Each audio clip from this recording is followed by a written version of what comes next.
Pre-draft visitors for the Washington Commanders are starting to emerge, and one of them could become the next Alabama Crimson Tide defender drafted by the Burgundy and Gold. That and more coming up on today's episode of Locked On Commanders. Your daily podcast on the Washington Commanders. Part of the Locked On Podcast Network. Your team every day.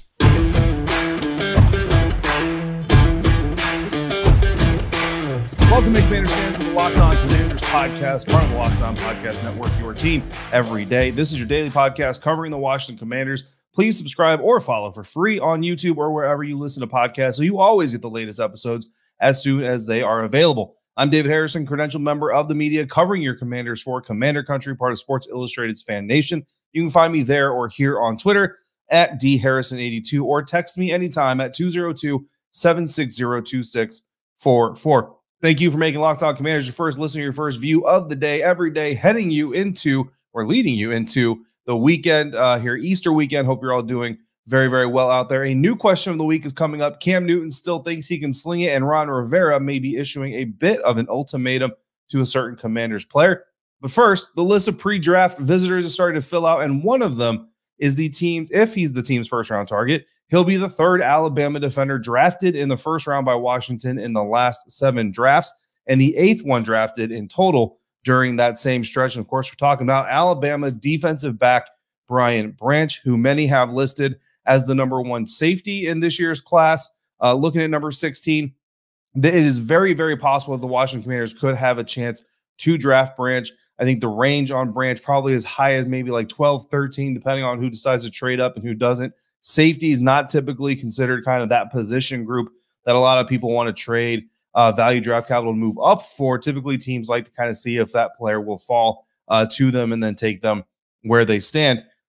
But I think he could also go as far as even, say, the early 20s. So there's a possibility that if you're the Washington Commanders, you're sitting there at number 16, depending on who is on the board, if nobody fills an immediate desire or immediate wants or is the best player available on your board, kind of like what they did last year with Jahan Dotson, where they liked Jahan, they wanted to bring him onto the team. They kind of looked at how the board was unfolding and said, you know what? We think we can still get him later, so let's go ahead.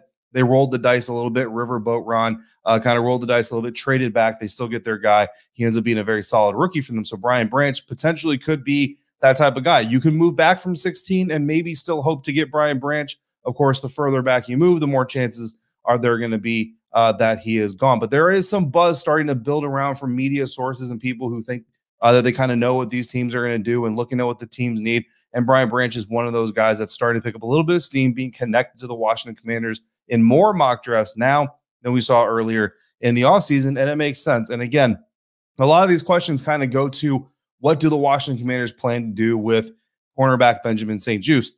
Benjamin St-Juste came into last season. They were going in training camp, training him to be the nickel, moving him inside on a permanent basis. He was starting to kind of get his feet under him, had some rough moments during training camp. Certainly, you could tell he was a guy who was kind of getting used to the position, right? But he was growing into it, certainly developing the skills.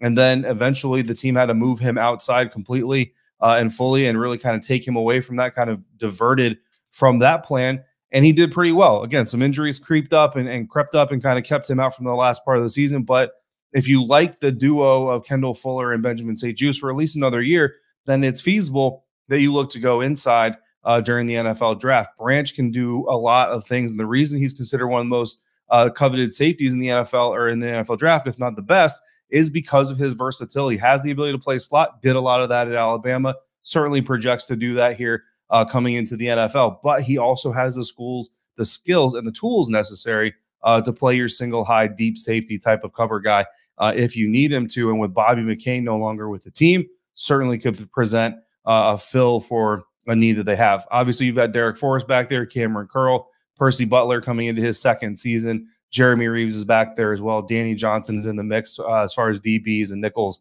and all that stuff is concerned. But if you're not going to move Benjamin St-Juste back inside, certainly Brian Branch brings you another talented player for your secondary, and he brings you a little bit of a flavor that you don't really have with the current guys that are on your roster. I put out a Twitter draft poll, kind of short notice, less than a day before I was going to hit record on this thing. I'll try to be better on those Twitter polls in the future, maybe even put them out here so you guys know to go in and head over and vote for those. But I basically asked if Washington drafted Alabama defensive back Brian Branch in the NFL draft at number 16, how would you feel about it? 19.2% of the voters said that they would love it. 34.6% said they would like it. 32.7% said they would dislike it. And 13.5% said they would hate it. So it's not an even split, right? More people would like it or love it than those who would dislike it or hate it.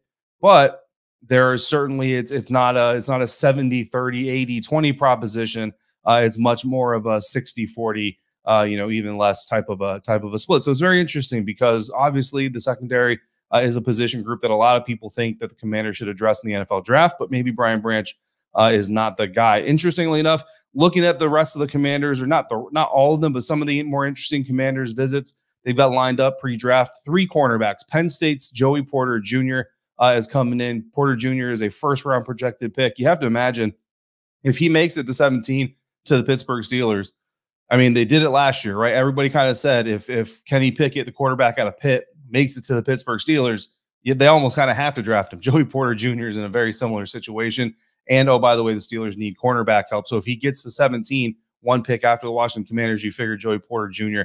Is going to go. If the Steelers don't jump ahead of a team like the Commanders, who might target him as well to get him earlier. Mississippi State cornerback Emmanuel Forbes, kind of a late round 1, early day 2 type of prospect. And then Michigan cornerback DJ Turner, more of a 2nd or 3rd round type of prospect, all also scheduled to visit the Washington Commanders. Florida offensive lineman Osiris Torrence, Cyborg as he is nicknamed, is scheduled to meet with the Commanders before the NFL draft, a 1st or 2nd round guy. I think he creeps into the back end of the 1st round, so perhaps a trade back scenario there if Washington stay in the 1st round. And then TCU guard Steve Avila, who I've been very vocal about being a supporter of in these. He's a 2nd or 3rd round prospect.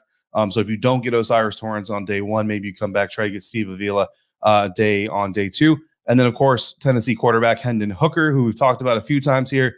Look, Hendon Hooker, potential Heisman favorite if he doesn't get injured, a guy that a lot of people look at and say could be a very solid quarterback in the National Football League, certainly has some questions.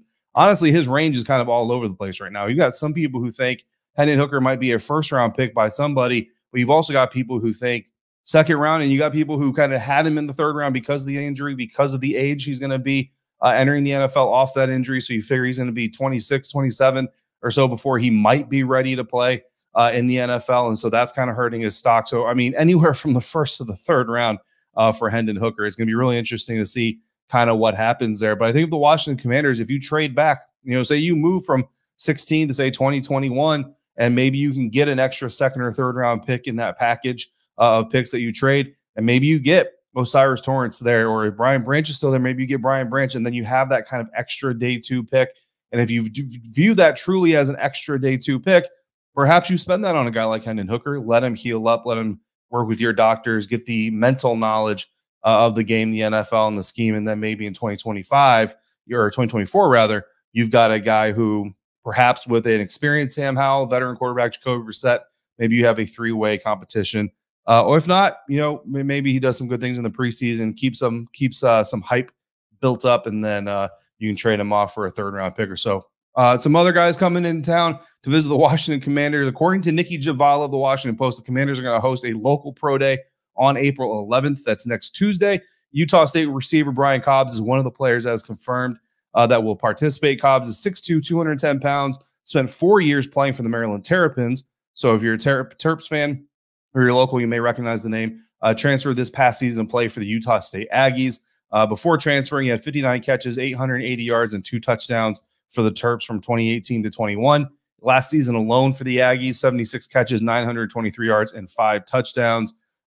Recently at his pro day, 13 reps on the bench, 4.5-ish, 40-yard dash, 9'11" broad jump, 33.5-inch vertical.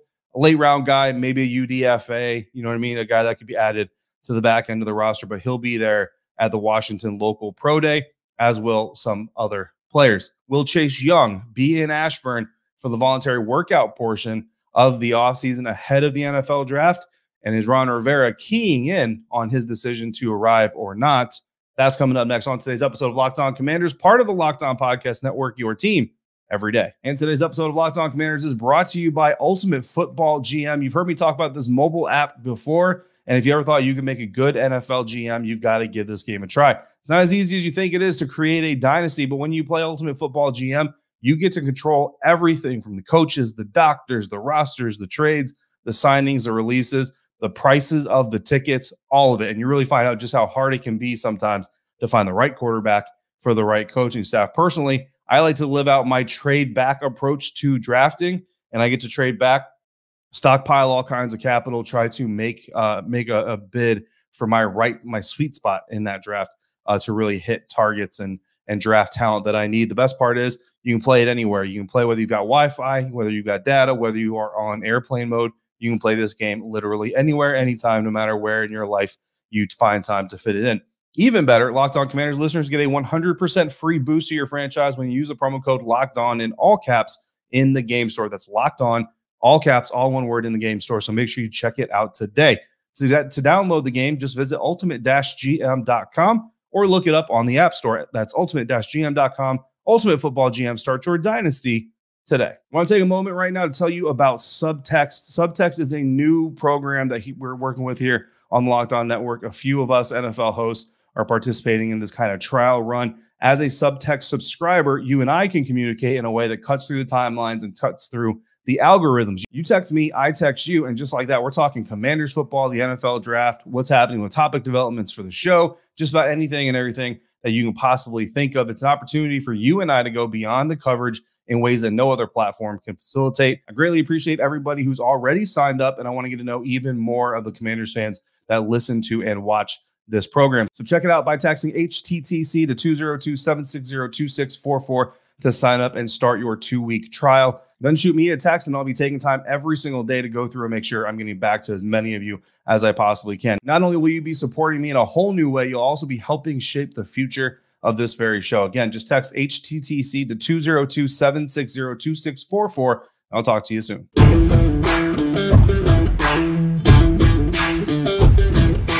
Thanks again for making the Locked On Commanders podcast first listen or your first view of the day. Is Ron Rivera giving Chase Young an ultimatum? May not be a necessary ultimatum, but there's a little bit of a history and a backstory here. Speaking to Nikki Javala of the Washington Post, reported by Nikki Javala of the Washington Post, Rivera recently said, quote, "That's the thing that will drive the big part of the conversation when talking about Chase Young's injury recovery and how it relates to the pending decision the Commanders have on whether or not to pick up Young's fifth-year option." Continuing on, quote, "As we continue to work through this and talk about it, it will be about seeing him and watching him. Again, we get started April 17th, so we will continue to work through these things, talk to the doctors, talk to the trainers, strength and medical, and just kind of get a feel for where he is. Then we'll be able to make a decision, and we'll go from there." End quote. Now, Chase Young has a little bit of history here with voluntary OTAs, right?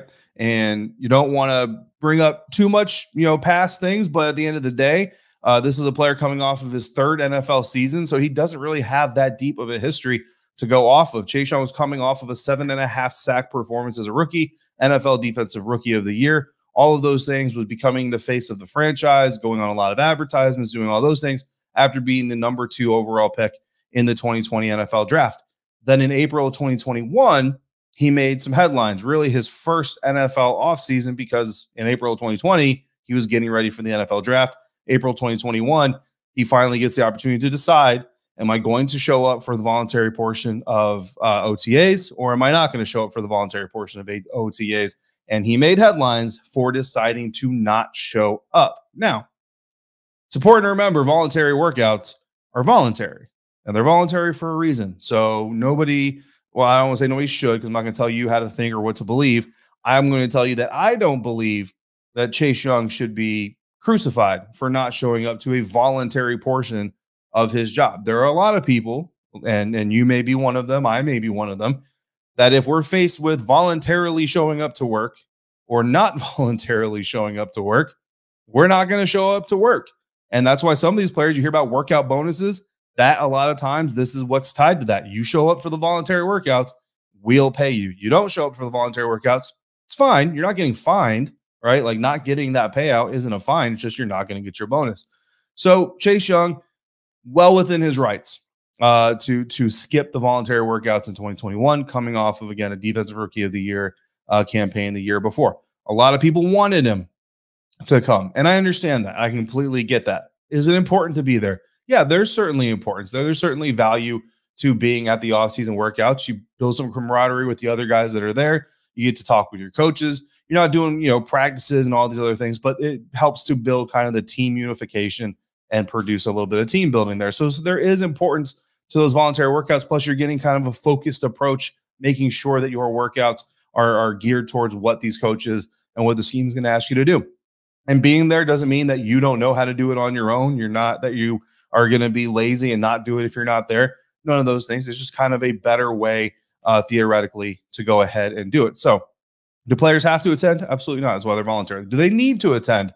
I would say some need to more than others, right? Like if you kind of know you took it easy during your break and maybe you're not in the greatest shape in the world, then yeah, I would say you need to show up. Is your team going to be happy to see you show up to voluntary workouts not in the best shape in the world? No, but that's what the voluntary workouts are for, is to help you continue, maintain, or get into playing shape ahead of mini camps, training camp, all that stuff.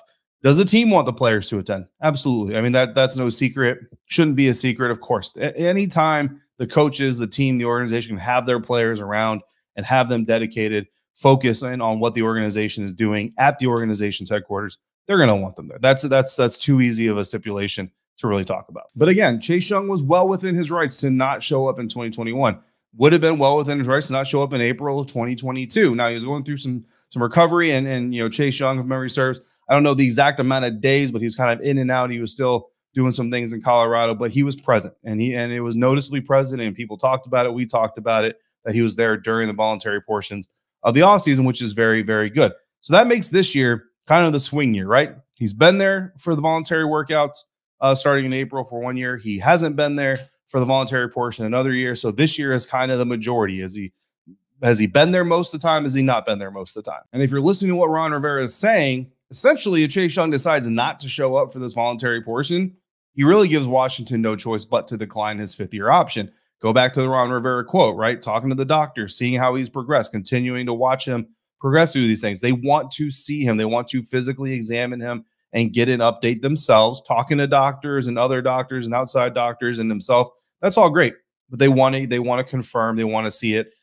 to believe it. You can't do that if Chase Young isn't there. Now, I'm not saying that Chase Young isn't going to be there. I'm not even saying you should doubt necessarily Chase Young won't be there. Ron Rivera, by the usage of his language, certainly sounds like he expects Chase Young to be there. He's saying things like will, right? We will see, we will do this instead of might, or maybe we'll see him type of thing. Of course, even if Young does show up and he does, let the doctors check him out, he does kind of show the team that he's healthier and what he can do in the workouts, there's no guarantee that the option is going to be picked up. Anyway, you go back to earlier in the offseason, Ron Rivera talked about Daron Payne and his expiring contract being a little bit of a motivator for him. Eventually, Daron Payne ends up getting a new contract, getting paid very, very handsomely. And Rivera kind of drew a parallel, says, look, that expiring contract situation for Daron Payne proved to be a motivator. Maybe it could be a motivator for Chase Young. Well, if you pick up his option, it can't be a motivator because it's not on expiring contract anymore. So there's already been some language even before Chase Young does or doesn't show up to the voluntary portion of the offseason, the workouts here in April, on whether or not the Washington Commanders will pick up that fifth-year option. It's fully possible even that the Washington Commanders send both Chase Young and Montez Sweat into 2023 on expiring contracts, basically tell them the best guy gets the check, right? The best one gets paid, gets a new deal. The other one, you're going to have to go find a new job, and we're going to draft a new edge rusher in round 1, 2, or 3 to start molding a potential replacement for one of you because we can't afford to keep both of you. So basically, you two go out, show us which one we need to re-sign yourselves, and we'll re-sign that guy, and the other guy you're going to have to go find a different team. April 17th is when the Washington Commanders voluntary offseason program begins. So keep your eyes out around that date to see about news reports Chase Young is arriving to Ashburn. Last season, it was the day before the NFL draft began that the Washington Commanders announced that they were picking up Montez Sweat's fifth-year option, which is what he's playing on this season currently. So if you want a kind of a ballpark estimation on when the Washington Commanders could announce Chase Young's fifth-year option decision, day before the NFL draft is what last year's history would tell you. Of course, if they're deciding not to, they may go ahead and keep that under wraps through draft weekend so that other teams don't know that they do, in fact, need another edge rusher. Do the Washington Commanders need another quarterback? And if they do, should it be Cam Newton? No. And I'll tell you why. next on today's episode of Locked On Commanders. And I'll do that thanks to our friends over at FanDuel. The NBA playoffs are almost here, and now is the perfect time to download FanDuel, America's #1 sportsbook, because new customers get a no-sweat first bet up to $1,000. That's bonus bets back if your first bet doesn't win. Just download the FanDuel Sportsbook app. It's safe, secure, and super easy to use. And then you can bet on everything from the money line to point scores to threes drained. Plus, FanDuel even lets you combine your bets for a chance at a bigger payout with a same-game parlay. So don't miss out on your chance to get your no-sweat first bet up to $1,000 in bonus bets. You can go to FanDuel.com/LockedOn. That's FanDuel.com/LockedOn to learn more. Make every moment more with FanDuel, an official sports betting partner of the NBA.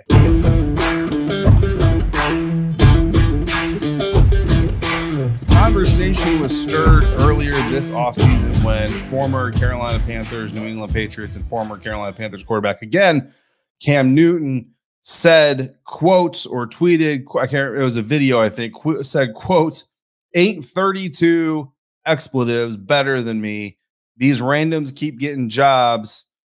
Cam Newton, 33 years old, not signed with the team currently, essentially expressing his frustration that there's not 32 people with jobs in the National Football League at quarterback that are better than him.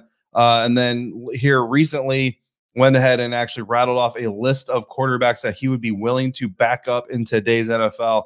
And that list included Cleveland Browns quarterback Deshaun Watson, Baltimore Ravens maybe quarterback Lamar Jackson, Bears quarterback Justin Fields, Miami Dolphins quarterback Tua Tagovailoa, Titans quarterback Malik Willis, C.J. Stroud, future Panthers quarterback Bryce Young, future Texans quarterback Anthony Richardson, future Raiders quarterback Jalen Hurts of the Eagles, Aaron Rodgers, soon to be of the Jets, Josh Allen of the Buffalo Bills, and Sam Howell of the Washington Commanders. So should the Washington Commanders be interested in Cam Newton being interested in backing up Sam Howell? No, they should not. And most of you know that.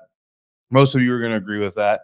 And it makes me very, very happy. For one, you have to worry about locker room harmony. Cam Newton has already been to 2 different locations since leaving the Carolina Panthers, including coming back to the Carolina Panthers that were different than the situation he left them in the first time, right? And I don't say he's been a problem, but there has been distraction. There have been comments. There have been requests for releases. All of these things when Cam Newton doesn't essentially get his way. And here he is in the offseason, doesn't even have a team, and he's literally down-talking other players in the National Football League for having jobs that he wants, and then coming in saying that he would be willing to back these people up when honestly, there doesn't look to be a whole lot of people keeping Cam Newton's cell phone needing to be on the Chargers. So the harmony has got to be a different question here. And then there's the level of play.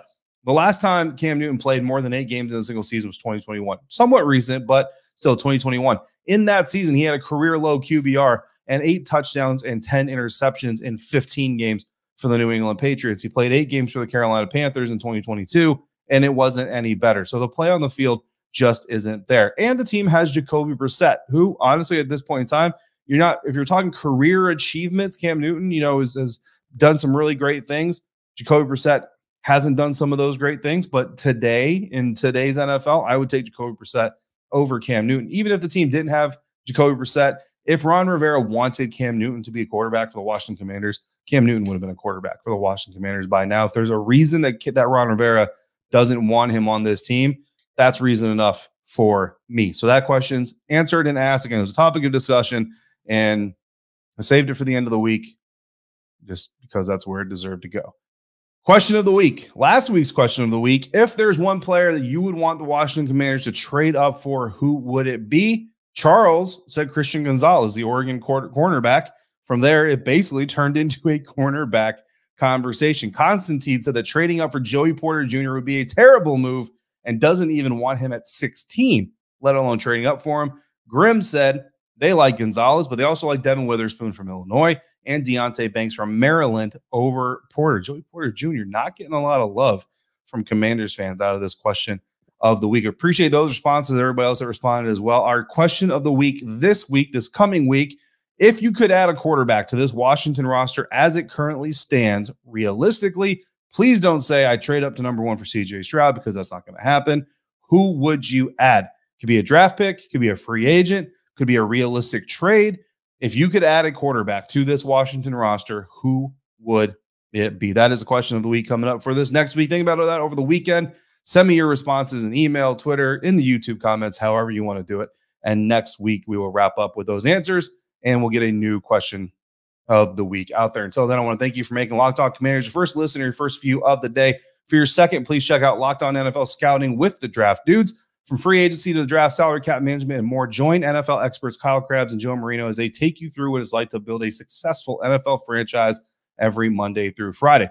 Find Locked On NFL Scouting with the Draft Dudes wherever you get your podcasts and on YouTube. They are also part of the Subtext trial run, so if you want to text with Joe Marino or Kyle Krabs, you can do that as well. I'll be back for Mock Draft Monday. We're almost there to the real thing, so only a few more tries to get this thing nailed down right before our final mock draft ahead of the NFL draft. So send in your questions, mock drafts, and answers to our question of the week. Again, you could add a quarterback to this team. Who would it be and why? Send those answers in via email to lockedoncommanders@gmail.com, on Twitter at dharrison82, in the YouTube comments, or once again, text me. Subscribe for your trial to Subtext at 202-760-2644. Just text HTTC to 202-760-2644. Signing off for today, I'm David Harrison, staff writer for Commander Country, part of Sports Illustrated's Fan Nation, credential member of the media covering your Washington Commanders, and more importantly, hanging out with you here every single day of the week. Until we speak again, if you're out and about, please be safe. Enjoy the Easter holiday. If you celebrate, be kind to one another. And I'll see you right back here for another episode of Locked On Commanders, part of the Locked On Podcast Network, your team every day.